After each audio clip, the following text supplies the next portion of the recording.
Evening friends. सभी को मेरा हार्दिक अभिनंदन। You are most welcome to 22nd week of unified opening challenge channels for truth. Congratulations on completing 21 weeks of unified. यहाँ तक के माइलस्टोन्स को अचीव करने के लिए आप सभी का बहुत तहे दिल से मैं अभिवादन करती हूँ। और इस मुकाम तक पहुंचने के लिए आप सभी को बहुत बहुत शुभकामनाएं।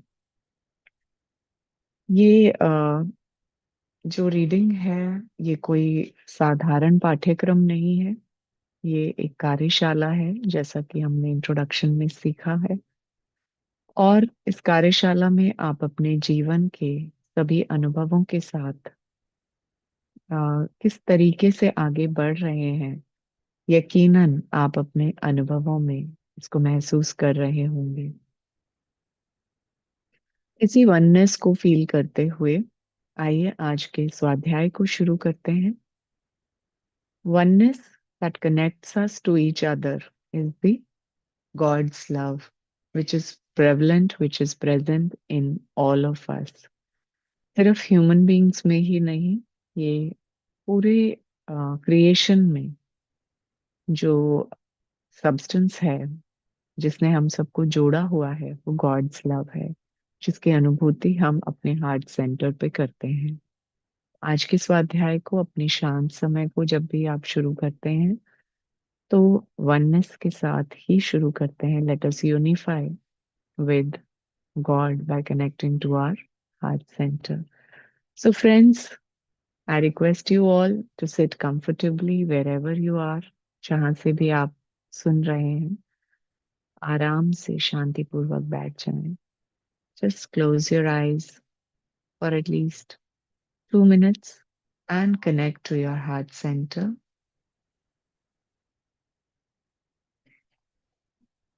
Allow your normal breath to come and go. Inhale and exhale. Bring your attention to your heart center.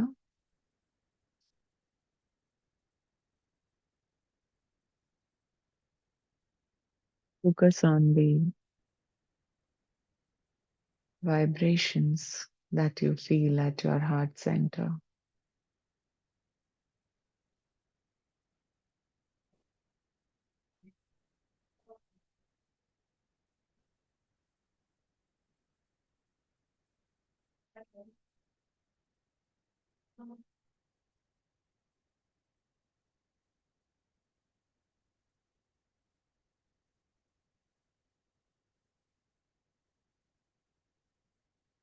Just relax and allow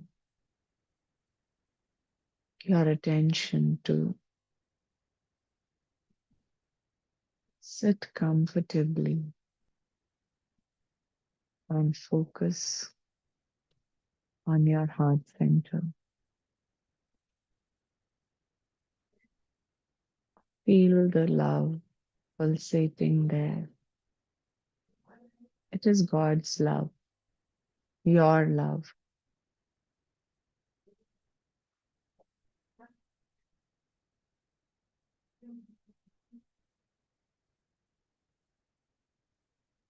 This is the substance of all creation.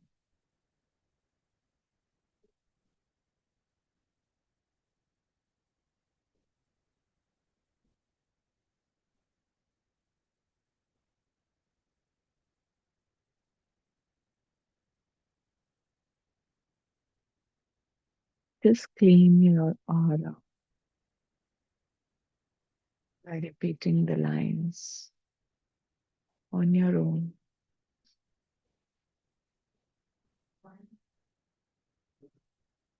I send love and light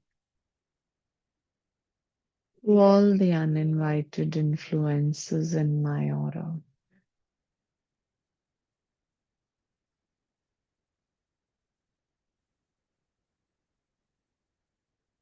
I send love and light to all the thought forms in my aura.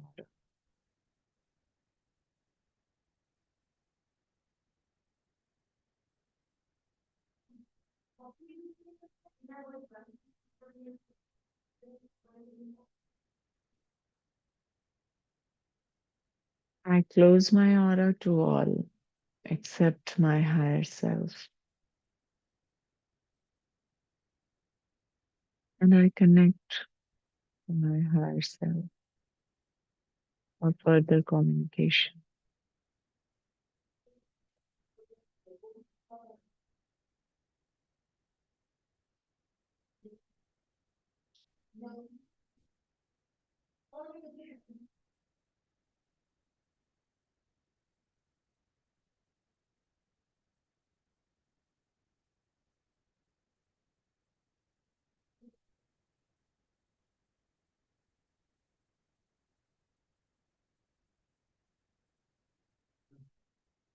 Now you may listen to the Swadhyay in this meditative state or may open your eyes slowly. अब चाहें तो आंखें बंद किए हुए ही सुन सकते हैं. 22nd week, opening channels for truth. Sometimes it might appear to you that your mind still resists this knowledge. Of course, that isn't accurate. But it is as if there are two or more parts of you, each with independent ideas and drives. Your head is one such part. For ages, your head has been in charge. You have been educated to use your head, learning its logic and training its neurons is given top billing in this world. The head is king. Jobs that require head training skills pay more. The intelligentsia are an elite. They even live in their own ghettos. Suddenly, your head is told to take a back seat, as if that weren't bad enough. You then give power to your heart. To your head, the heart is merely an emotional marshmallow. It doesn't have any logic, any systematic way to memorize, any habits, and any conditioning. Yet, you want to put that underlying in charge. An internal struggle appears to ensue. For a while, you do just fine, following these lessons exactly. You let your heart guide from its connection to cosmic intelligence.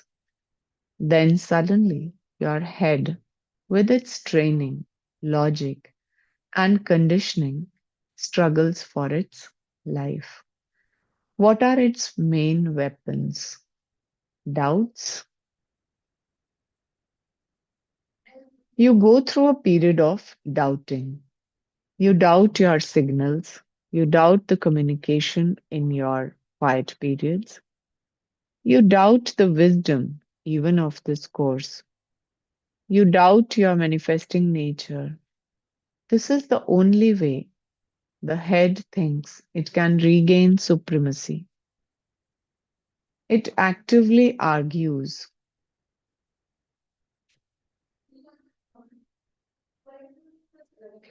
It interjects its own thoughts loudly and clearly. You can't help but hear. These are the thoughts that you are used to. They've yelled at you for ages. They are precisely the reason you aren't experiencing God's qualities all the time. It is not the heart's nature to argue back. It doesn't need to. It knows that the little head can never win in the long run. The heart knows its divine nature, its immortality, and its connection to the cosmos. Nothing the head yells can begin to penetrate its hard shell. Nothing. So the heart just remains peaceful, gentle, and all knowing. Does this sound familiar? It probably does. If the head has had its way, you no doubt have started and stopped this course several times before getting to this point.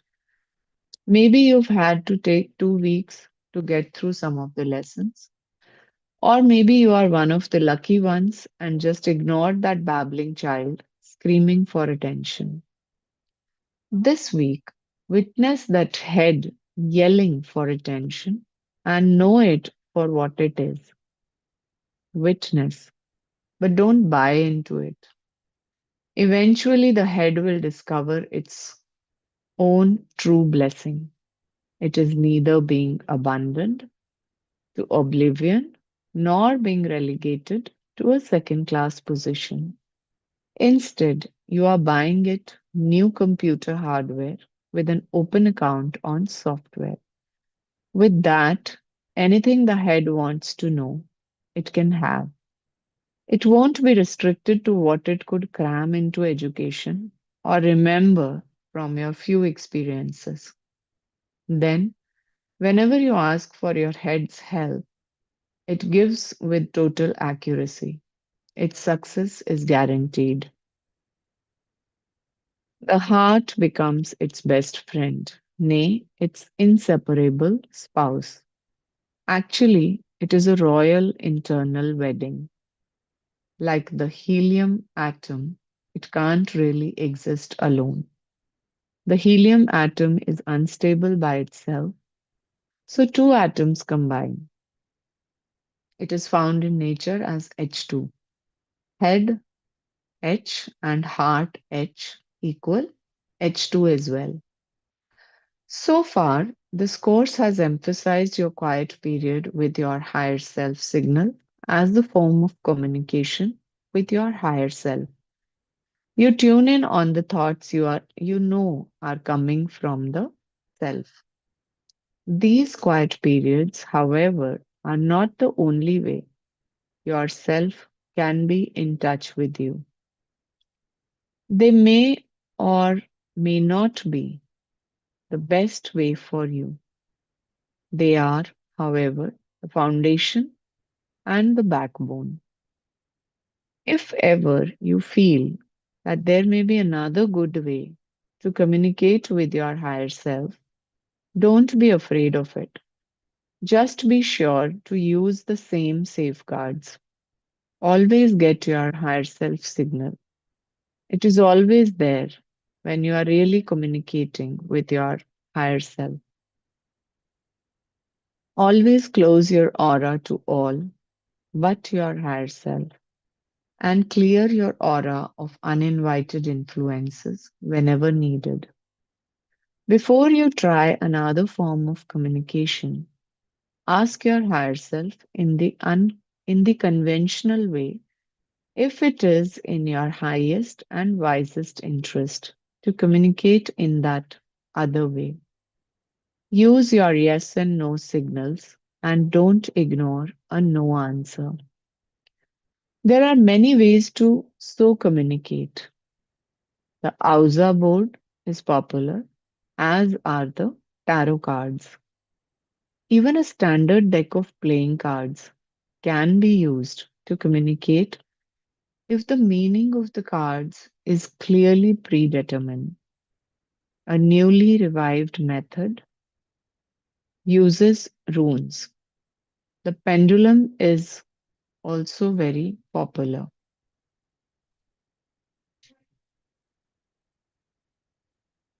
A light table can be used. Two people put their hands lightly on the table facing each other.